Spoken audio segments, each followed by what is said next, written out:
بسم اللہ الرحمن الرحیم۔ ہمارے حضور صلی اللہ علیہ وسلم پر جادو کا اثر۔ شہر مدینہ میں ایک جادوگر تھا جس کا نام لبید تھا۔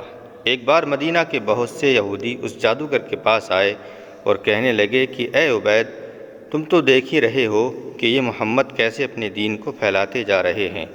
ہم لوگوں نے بہت کوشش کی لیکن محمد پر جادو کر کے انہیں ان کے کام سے روکیں، لیکن ہم اس میں کامیاب نہ ہو سکے۔ اسی لیے اے لبید، اب ہم سب تمہارے پاس آئے ہیں تاکہ تم کچھ پیسے اور اشرفیاں لے کر محمد پر جادو کر دو۔ یہ سن کر اس جادوگر نے کہا، ٹھیک ہے کہ میں اس کام کے لیے تیار ہوں۔ لہٰذا اس زمانے میں ایک یہودی لڑکا ہمارے حضور صلی اللہ علیہ وسلم کی خدمت کیا کرتا تھا۔ ان یہودیوں نے اس لڑکے کو بہلا پھسلا کر حضور صلی اللہ علیہ وسلم کے کچھ بال مبارک اور کنگھی کا ایک ٹکڑا اپنے پاس منگوا لیا اور پھر ان دونوں چیزوں کے ذریعے ہمارے حضور صلی اللہ علیہ وسلم پر جادو کروا دیا۔ کہتے ہیں کہ ہمارے حضور صلی اللہ علیہ وسلم پر وہ جادو لبید جادوگر کی لڑکیوں نے کیا تھا۔ انہوں نے ایک دھاگے میں 11 گانٹھیں لگا کر ان پر جادو کیا اور پھر انہیں کھجور کی ایک لکڑی میں رکھ کر دور جنگل کے ایک کنویں میں ڈال دیا۔ ہمارے حضور صلی اللہ علیہ وسلم پر اس جادو کا اثر یہ ہوتا تھا کہ حضور صلی اللہ علیہ وسلم اپنے آپ کو بندھا ہوا محسوس کرتے تھے اور کسی کام کے بارے میں یہ خیال ہوتا تھا کہ وہ کام تو میں کر چکا ہوں لیکن ابھی وہ کام نہ کیا ہوتا تھا، اور جو کام کر چکے ہوتے تھے اس کے بارے میں خیال آتا کہ ابھی میں نے یہ کام نہیں کیا ہے۔ لیکن اس سب کے باوجود جادو کا جو اثر تھا وہ بس آپ کے جسم پر ہی ہلکا پھلکا تھا۔ نبوت میں اس کی وجہ سے کبھی ایسا فرق نہیں پڑا کہ جادو کی وجہ سے آپ نے کوئی غلط بات کہی ہو یا قرآن کی کوئی آیت بھول گئے ہوں۔ دوستو، ایک بار ہمارے حضور صلی اللہ علیہ وسلم اور حضرت عائشہ کے گھر میں موجود تھے۔ آپ نے خوب دعا کی اور اس کے بعد آپ کو نیند آ گئی اور آپ سو گئے۔ سو کر جب اٹھے تو حضرت عائشہ سے کہنے لگے کہ اے عائشہ، اللہ نے ہماری دعا سن لی ہے۔ حضرت عائشہ رضی اللہ تعالیٰ عنہا نے پوچھا کہ کون سی دعا؟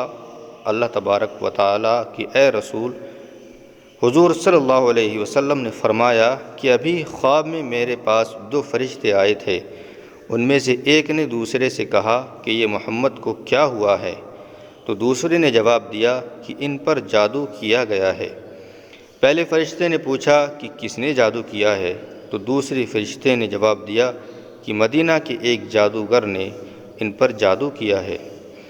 پہلے فرشتے نے پوچھا کہ کس چیز پر جادو کیا ہے؟ دوسرے نے جواب دیا کہ ان کی کنگھی اور بالوں پر۔ پہلے والے نے پوچھا کہ وہ کہاں ہے؟ تو دوسرے فرشتے نے جواب دیا کہ وہ کنگھی اور بال جنگل کے ایک کنویں کے اندر پتھر کے نیچے رکھے ہوئے ہیں۔ پہلے فرشتے نے پوچھا کہ اب انہیں کیا کرنا چاہیے؟ تو دوسرے نے جواب دیا کہ اس کنویں کا پانی نکال کر اس پتھر کے نیچے سے وہ بال اور کنگھی کا ٹکڑا نکالا جائے تو ان پر سے جادو کا اثر ختم ہو جائے گا۔ پھر حضور صلی اللہ علیہ وسلم نے کچھ صحابہ کرام رضی اللہ تعالیٰ عنہم کو جنگل کے اس کنویں کی طرف بھیجا کہ جس کے بارے میں ہمارے حضور کو خواب میں بتایا گیا تھا کہ اس کنویں میں آپ کے بال اور کنگھی پر جادو کر کے ڈالا گیا ہے۔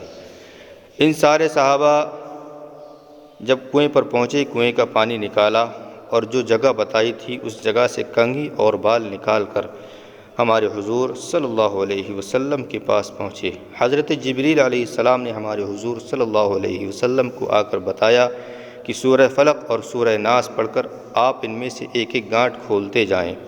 پھر حضور صلی اللہ علیہ وسلم نے سورہ فلق اور سورہ ناس پڑھ کر ایک ایک گانٹھ کو کھولا، یہاں تک کہ وہ 11 گانٹھیں کھل گئیں، اور پھر آپ نے ایسا محسوس کیا کہ جیسے میرے اوپر سے کوئی بوجھ اتر گیا ہو۔